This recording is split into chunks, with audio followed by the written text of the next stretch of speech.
podcast. Woo! CP the Tool Addict. CP the Sweaty Tool Addict. I'll tell you what, man, I am hot. I am hot. Hotter than two mice fighting in a wool sock.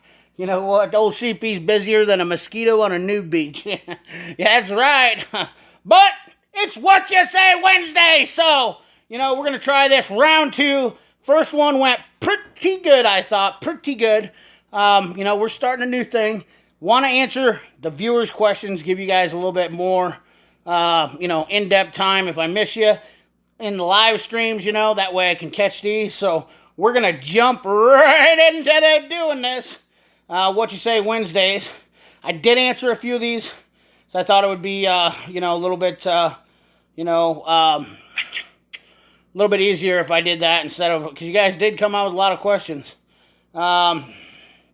So, we're going to start off with the first question here.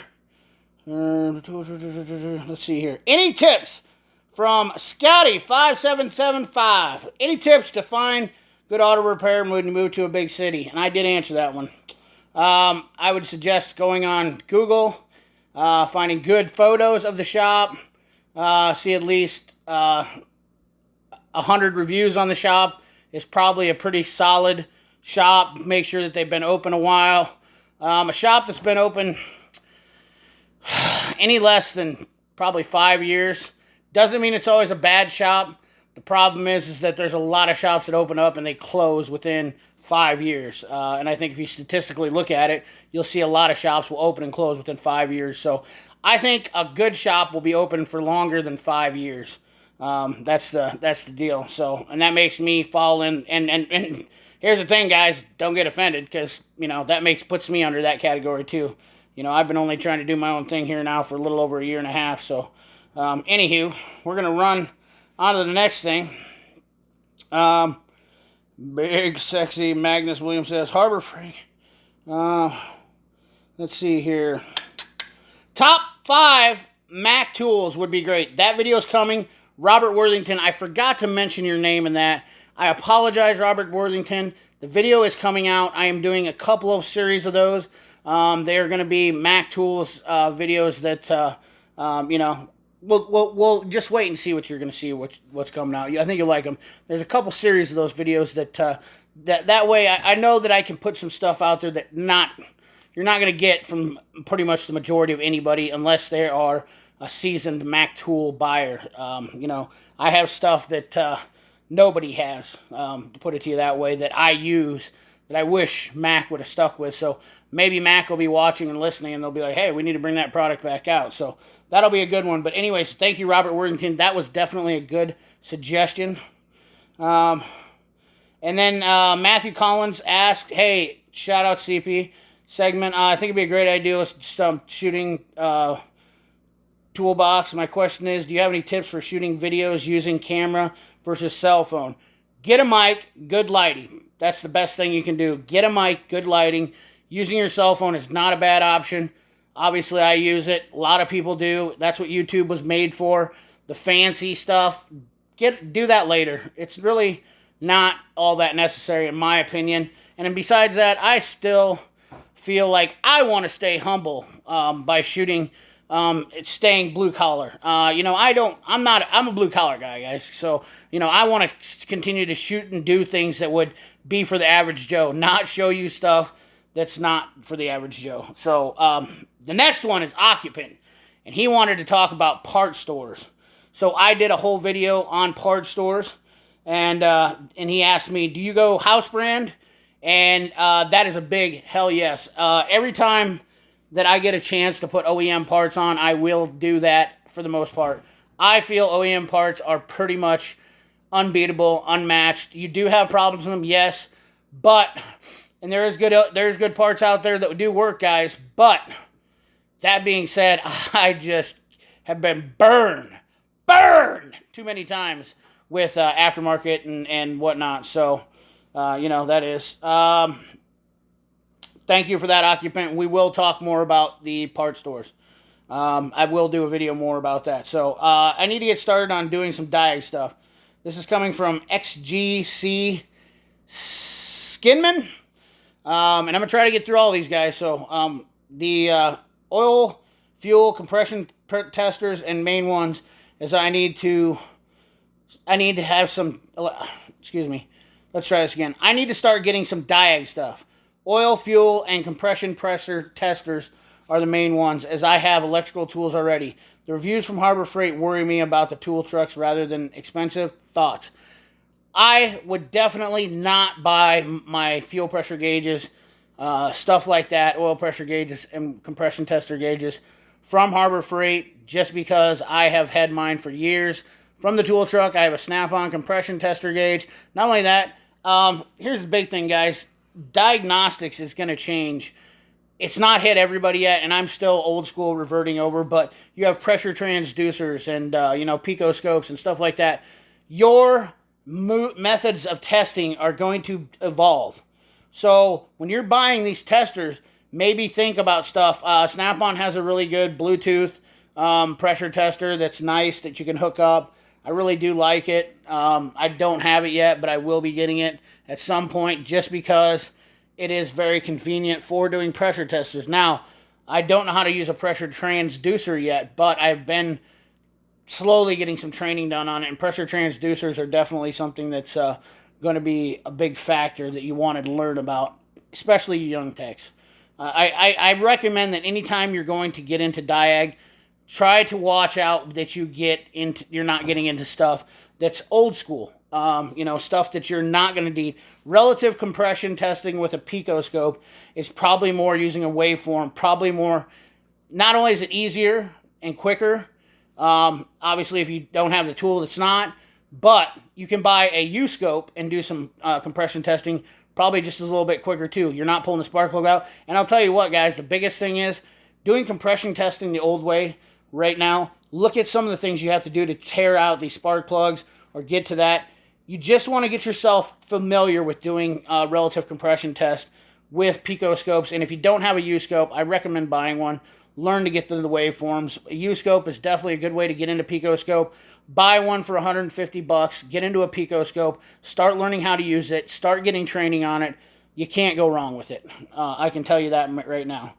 I do have a U-scope, and I do like it, and I do use it. I have not done videos on it yet because I want to make sure that everything that I'm doing with it is 100% spot on, because I don't like to give out bad information or basic information. Basic information meaning what you can read on the box. If you can read it on the box and you can see it from a salesman, you don't need that information. That's my opinion on it.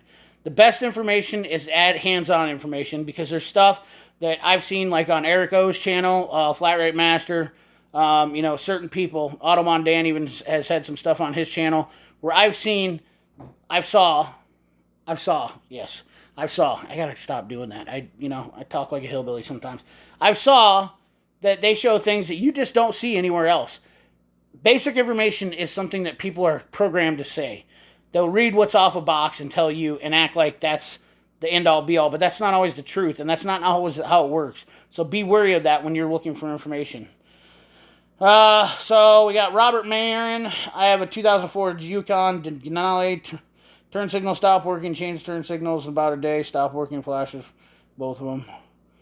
Any suggestion on trace with circuit, or have to check with the harness or switch?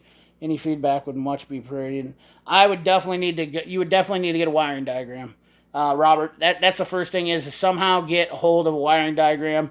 You need to do some trace and then check it. So you've got a turn signal that stopped working. Change the turn signal, and it worked for about a day, then it stopped working. My guess is you got a ground or short somewhere. The flashers would work. The flashers worked both, the old and new.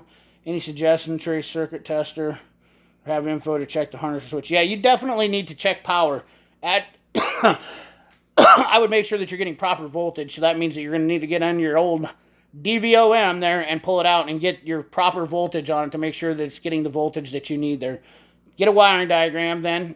Also, you always want to start with a wiring diagram, and then DVOM, check the circuit, check your voltage, see if you're blowing a light bulb, chances are you got a short and you're losing voltage. So then once you do that, you narrow it down to which wire. So if you're getting a ground that's not getting a positive ground, or a positive wire, just sorry. I just came in from the shop. I don't know. I'm just... anyways, like I said, DVOM, need a tracer circuit. There's lots of steps you need to go through, but get a wiring diagram, tracer circuit. I'm trying to get through these quick, guys. Time's running out. I know that. Yeah. Dave asked me a question, and then he was messing around there. Let's see here. Friendly reminder, give this video a like. Thank you, Fearless Ferris Fire. Fearless Ferris Fire asked me a great question here. This is the last question on this, so we're going to answer this, and I think we had a fairly amount of good questions there, and I answered a lot of them on there. I probably shouldn't have answered them. I should have saved them. Fearless Ferris Fire.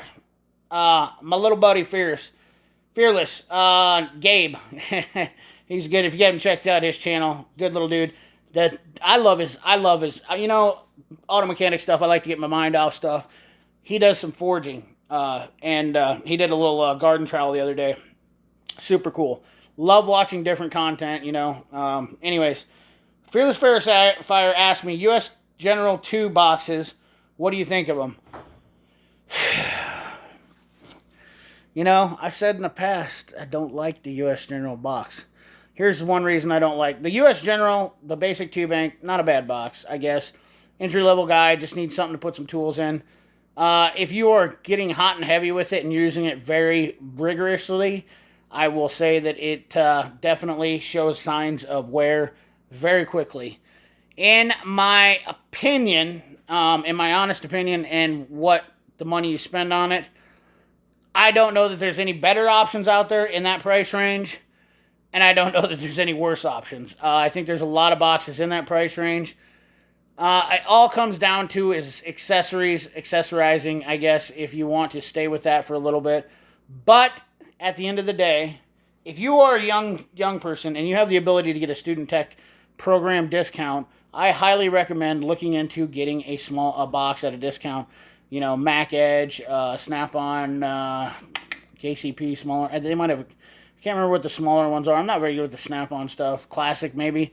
Snap-on Classic, Matco, 4S, 2-bank, things like that. I actually highly recommend, to be honest with you, in my opinion, over buying a U.S. General cart or a box, my honest opinion over the U.S. General cart is go online, Facebook Marketplace, Craigslist, and find yourself a good used quality box just because, and hear me out on this, if you can find something for $500, $600, $700 in the Matco Max Snap-on Cornwell variety, chances are you're going to get your money back out of that with trade into something better, and a deal will come along. I have done that, and it is definitely something that I would say is a positive way to do it.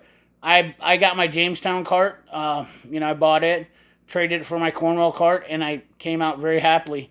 And I'll tell you guys, that those carts, if you get one of these carts, like a Cornwell cart, when they're on sale like they are right now for like $2,000 for that Pro Series cart, I really like it. I honestly think that it's a great cart for anybody to start in.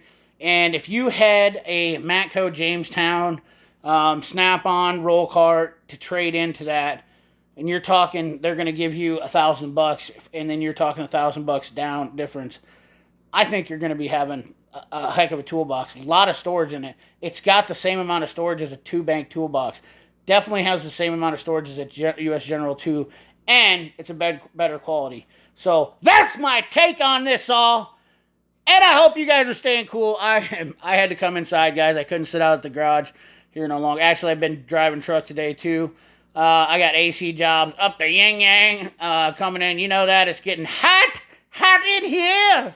Hot in here. So, yeah, you don't want to hear my vocals. Anyways, guys, appreciate you watching. Remember, like, comment, share, subscribe, ring that bell. And remember, we'll catch you on the next one. Keep your hands dirty and your money clean. Thanks for watching.